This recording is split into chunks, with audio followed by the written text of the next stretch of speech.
저희 명주시를 뽑아내잖아요. 근데 누에에게서 명주시를 뽑아내려면 좀 잔인하긴 하지만 누에를 이렇게 위로도 당기고 옆으로도 당기고 아래를 터야지 명주시를 뽑을 수가 있대요. 그래서 지금 아래쪽이 터져 있죠. 지구인은 모두 뭐래요? 지커렌이래요. 뭐라고요? 지구인은 모두 지커렌. 맞아요. 발음이 좀 비슷하지 않나요?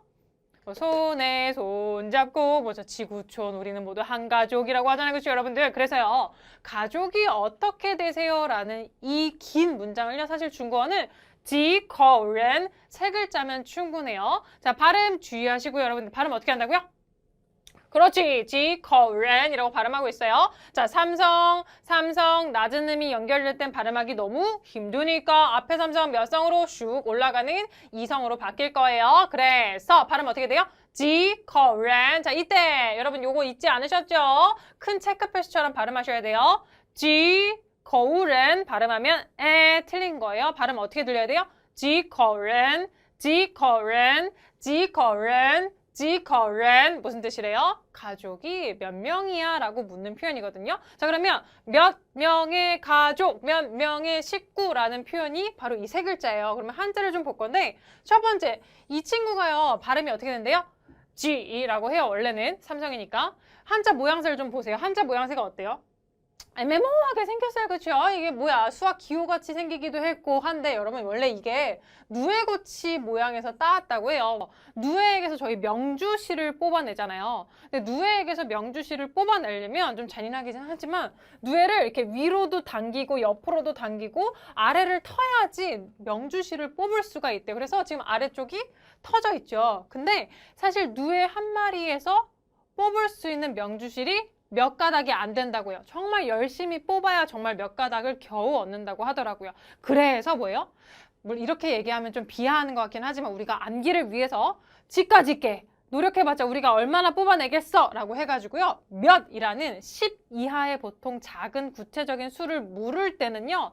몇이라는 의미의 G를 쓰는 거예요. 그래서 이 G라는 한자는 누에 지까짓게 몇 개나 뽑을 수 있겠어요? 기억해 주세요. 그래서 10 이하의 구체적인 수를 또는 10 언저리의 수를 물을 때는 우리가 G라는 표현을 사용해요. 그러면 아파요. G는 무슨 뜻이래요? 맞아요. 몇이라는 뜻이래요.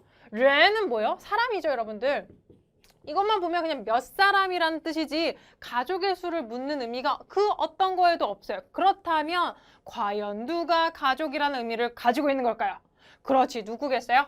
거라는 이 친구가 가족이라는 의미를 갖고 있는 거예요. 근데 여러분 이 한자 낯서신가요? 낯설지가 않아요. 뭐예요? 입부자죠, 그렇죠? 생각을 해보면 예전에는 맞아요. 입으로 사람 수를 센 거죠. 특히나 어떤 사람의 수요? 가족의 수를 센 거죠. 저희 입에 풀칠해야 된다라고 하잖아요. 그렇죠? 먹여 살려야 될 입이 많다고 하잖아요. 그게 다 뭐예요? 가족을 가리키는 거죠. 그래서 중국어도 거우는요.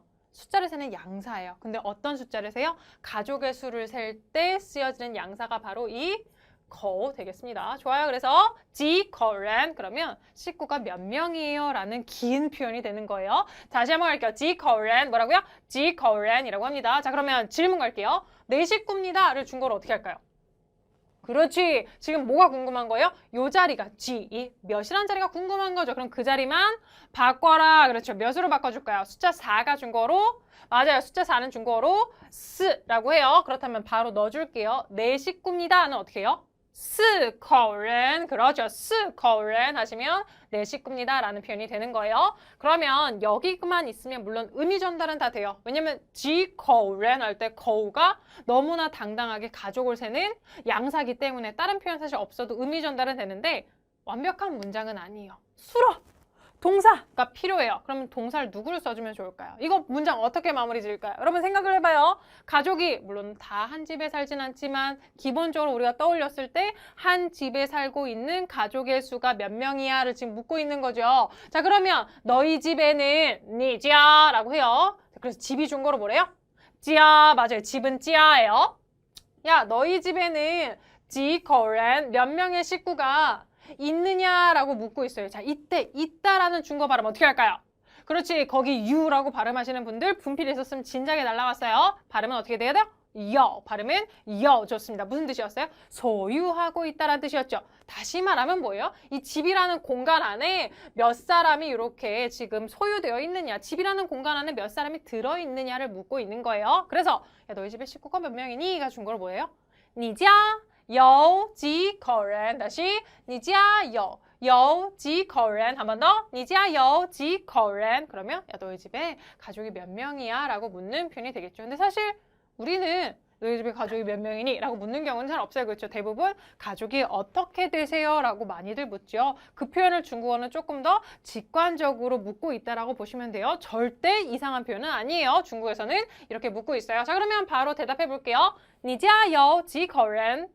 저희 집에 4식구요. 그러면 지 자리만 누구로 바꿔라? 스로 바꿔주면 되죠? 그럼 가볼게요. 우리 집은 我家 그렇지 있어요. 요 몇 명의 식구가 4口人 연결. 我家有4口人 위에는 삼성이 연달아서 성조 바뀌었지만 아래는 굳이 성조가 바꿀 필요가 전혀 없네요. 口人 발음만 체크 표시처럼 발음해 주시면 돼요. 그래서 질문 하나 할게요. 중국어는요. 꾸며주는 구조가 거의 항상 다 똑같다는 거 아세요? 우리 집이 중국어로 뭐예요? 우리 집은 我家예요. 너희 집은 중국어로 뭐예요? 你家예요. 꾸며주는 게 다 뭐예요? 앞에서 뒤로, 앞에서 뒤로, 앞에서 뒤로. 그래서 내 식구입니다도 중국어로 뭐예요? 그렇지. 사람은 사람인데 몇 명의 사람? 맞아요. 앞에서 뒤로 꾸며주고 있다는 거 참고하시고 보시면 좋을 것 같아요. 자, 그렇다면 이 표현 한번 살펴보도록 하자고요. 보이는 대로 발음합니다. 뒤에 색깔 들어가는 것만 읽어보면 발음은 兄弟 좋아. 姐妹 다시 兄弟姐妹 한 번 더. 兄弟姐妹 좋아요. 중간에 낮게 떨어지는 것만 좀 눌러주시면 너무 훌륭해요. 兄弟姐妹가 무슨 뜻일까? 지금 봤더니 누가 또 쓰였어요? 지라는 표현이 쓰였어요. 역시나 수를 묻고 있어. 어떤 수? 兄弟姐妹의 수를 묻고 있대. 자, 兄弟姐妹가 뭐래요? 형제의 수를 물을 때 쓰는 거래요. 자, 그렇다면 몇 명의 형제 자매니까 이때 명에 해당하는 양사는 누구겠어요? 그렇지. 바로 경성의 거예요. 생김새도 어때요? 막대기가 여러 개 있는데 그 중에 하나를 집은 모양새예요, 여러분들. 그렇기 때문에 거는요, 아무거나 셀 수 있는 양새예요. 사람 세줘도 좋아요. 사물 세줘도 좋아요. 먹는 걸 세도 좋아요. 뭐든지 셀 수 있는 양사 거가 되겠고요. 형제 자매를 셀 때는 이미 단순히 가족을 넘어서 특정한 가족이 됐잖아요. 그렇기 때문에 더 이상 이 거자를 쓰지 않아요. 전체 가족의 수를 묻는 게 아니기 때문에 그래요. 그래서 몇 명의 형제 자매가 중국어로 보다? 几个兄弟姐妹. 그럼 질문 갈게요. 형제가 중국어로 뭐게요? 그렇죠. 형제는 중국어로 兄弟라고 해요. 자매는 중국어로 뭐래요? 姐妹라고 합니다. 자, 그러면 이 표현을 그냥 외우려고 하면 머리 터지거든요. 쪼개봅시다. 자, 저희 집 남동생은요, 컴퓨터 하는 걸 그렇게 좋아해요. 컴퓨터라 그랬니 설마? 컴퓨터를 디딕딕딕딕 이 소리가 끝나질 않네. 그래서 남동생이 중국어로 뭐래요? 남동생은 띠띠라고 해요. 뭐라고요? 띠띠 좋아요? 띠띠. 언니들은 여자분들이 나이가 어린 여자분들이 보통 큰 언니를 찾아가서 고민 상담을 많이 하죠. 왜 그래요? 물론 다 그렇다고 볼 수는 없지만 언니들에겐 지혜가 많거든요. 그래서 언니 누나가 중국어로 뭐래요? 지혜제. 언니 누나가 지혜제. 중국어는요, 표현이 똑같아요. 누나, 언니의 구분이 없이 다 나이가 많은 여성분은 지혜제라고 합니다. 그래서 아줌마를 중국에서는 따지혜라고 해요. 한국어 병음으로 쓸게요.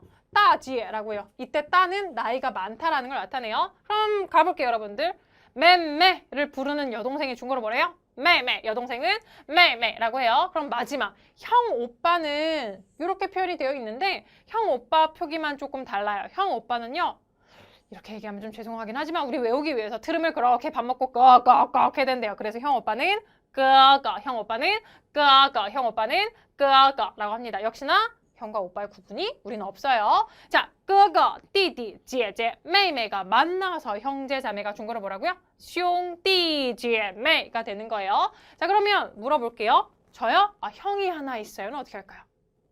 하나씩 하면 돼요. 우선은 형 하나가 중국어로 뭐게요?